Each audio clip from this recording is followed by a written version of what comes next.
Hey everybody, how's it going out there? Just figured I'd make a video about what it's like to be in an ER for hours on end when you have a heart problem. And they tell you, they take all your blood tests, and then they tell you it's going to be a 13-hour wait when you almost collapse on the floor. So tell me why you go to emergency room and it's a 13-hour wait. There was other people sitting there from 9 in the morning until past when I left, because I was no longer waiting. I had a ride and I couldn't stay any later. 13 hours is ridiculous. What if I was actually having a massive heart attack? 13-hour wait. Oh, you have 7 people ahead of you that need prior attention with the same situation. I talked to another patient that was there, and he was there for 14 hours waiting, and he ended up having a mild heart attack on the floor while I was there. And it still took them 30 minutes to even bring him in to the ER itself. There's something wrong with this emergency room stuff. Why would you wait 13 hours to go in?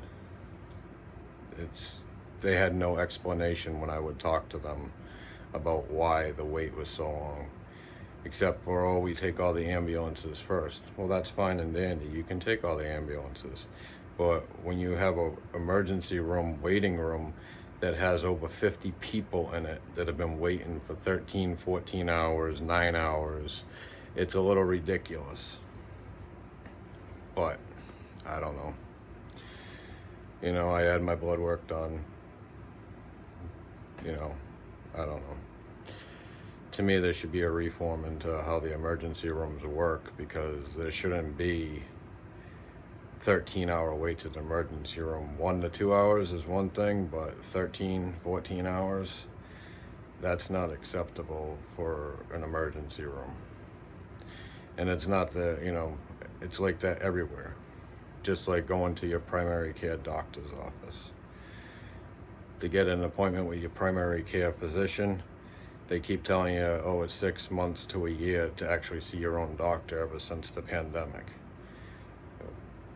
But yet you're going on a sick visit, you can see them right away. It's like, it makes no sense why they're making this stuff up about, oh, you gotta wait 6 months to a year.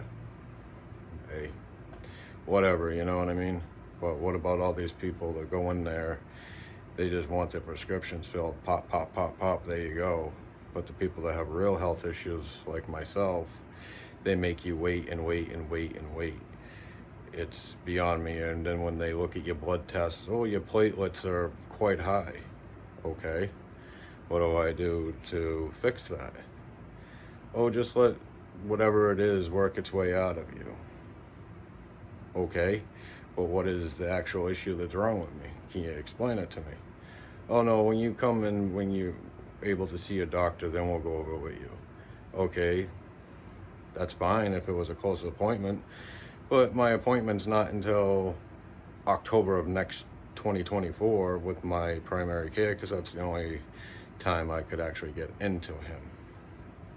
So you're telling me I gotta wait a year to actually see my doctor to tell me what the hell's wrong with me? That's not cool. Just like, urgent care. I went to urgent care before I ended up going to the ER. I tell everyone in there for chest problems, they're like, oh, you have a little bit of stuff on your lungs. Okay. Well, we're gonna give you an antibiotic, amoxicillin. I can't have amoxicillin, I'm allergic to it. I explained that to them. I have a bad allergic reaction. What do? They prescribe me amoxicillin saying, oh, you'll be fine. Okay, then 2 days later, I'm in the ER. Allergic reaction to the amoxicillin, because urgent care didn't want to listen, because all they care about is lining their pockets. There's no help. They prescribe the same stuff over and over. And, it's just, I don't know. Something to me needs to be done with this medical field, because the doctors, ERs, urgent cares, they really don't want to do anything ever since the pandemic happened. And, you know, what happened to the old days, like even when I was like younger, doctors did everything except for major procedures. Now all a doctor does is they take your temperature, take your oxygen level, send you for some blood work, write prescriptions, and send you on your way.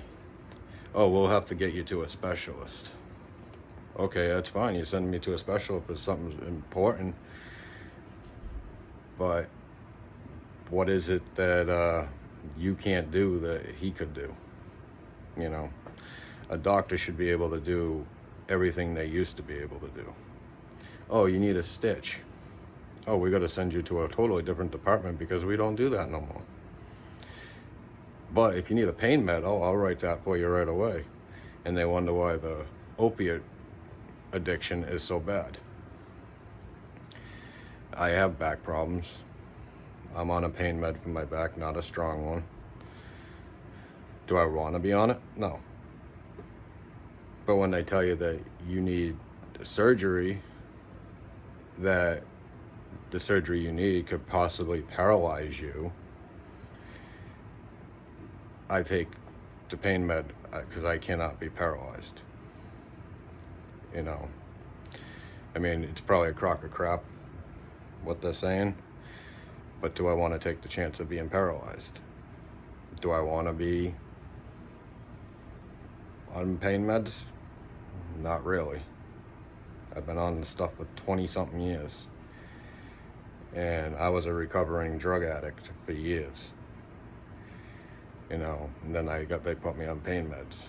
I mean, it is what it is, but that's what doctors like to do. They love to write that prescription. Yeah, here's this pain med, here's that pain med. Back in the late 90s, early 2000s, I went in for a broken arm, messed up back. Yeah, here's a couple more prescriptions here. Here's Percocets, here's Vicodin, here's Tramadol, here's this, it's ridiculous. I didn't take them. I threw them away. Because in the early 2000s, I quit drugs and alcohol. I was a major alcoholic and a drug addict. And when my wife got pregnant with my daughter, it was an ultimatum. Her and my baby girl are drugs and alcohol. I chose them, and I quit cold turkey. Was I sick? Oh yeah. I was sick for 6 to 7 months straight. I could not do anything with how bad my withdrawals were from alcohol and drugs. And that's not something I want any, and nobody should really go through. If I knew then what I knew about drugs now, I would have never touched them. It's just, hopefully some kid watches this and, drugs ain't worth it. It destroys your life. Look at the health issues I'm having now. I'm gonna have health issues for the rest of my life because I made the poor mistake of taking drugs and drinking. Now that I don't do any of that, I've been clean for 22 years, minus, the low dosage of a pain med that I'm on for my back because I can't do the surgery and come out where I might not be able to walk again. I can't do that. I got too much stuff on my plate to handle, and right now I need to concentrate on more important issues like my heart and stuff. So, drugs is not worth it. A lot of these kids think it's cool. It's not cool. Oh, I ripped the line. I'm awesome now. No, you're not. It ain't cool. You turn a certain age, teenager, you want to pick up a bottle of booze, drink. Thinks it makes you cool or fit in. doesn't make you fit in or cool. Your friends are going to be your friends no matter if you drink or not. No matter if you pick up a drug or not. They're always going to be there. And if they're not there, then they're not your true friends, and that's not somebody that you want in your life. I have a couple of friends that have been my buddies since I was like 4 or 5 years old, and we still talk to this day. And you know what? We've had each other's back. We've helped each other out. We've all gone through the same thing of drug addiction, alcohol. And that's what makes it a little bit easier for us, is because we've gone through it and we have the help from each other. I also have the help from my wife. She's been through it all with me. And, you know, she stuck by me, which is a great thing. Most people wouldn't. Drugs brings you, and alcohol bring you down a road that you don't want to go down. I hit rock bottom. I almost wound up in jail for 5 to 10 years because of something stupid I did. But I won't get into that right now because that's a whole different matter. The point of this is you go to an ER, you go to a doctor, you don't expect to wait 13, 14 hours to go in there. You know, or your physician, 6 months to a year to actually see your actual doctor is a little ridiculous. And, you know, I don't know. To me, there needs to be something done about this whole situation with doctors' offices and stuff like that. My drug addiction, my alcohol, I will do on another video, because that's a long video, and hopefully I can reach through to some of this younger generation, or somebody that, you know, is having a hard time with drug addiction, alcohol. Maybe I can help. You know, maybe it can help somebody realize what it does to you, what troubles it can give to you. Because personally, you know, I've lost a lot in my life, you know, because of drug addiction. I've lost jobs, cars, almost my marriage, because of my stupidity. But anyways, hopefully, you know, this is my first video, so I mean, if nobody likes it, that's okay, you know. Hopefully I get some likes, hopefully I get some subscribers. Eventually, when I end up reaching 5,000 subscribers, I might come out with some merch. I don't know. It all depends how people like my videos and if they support me and stuff. But anyways, well, this is going to be a wrap for me. Until the next video, I'll go into depths of why you should stay off drugs and what it does to your life. Well, need to go for now. Peace out.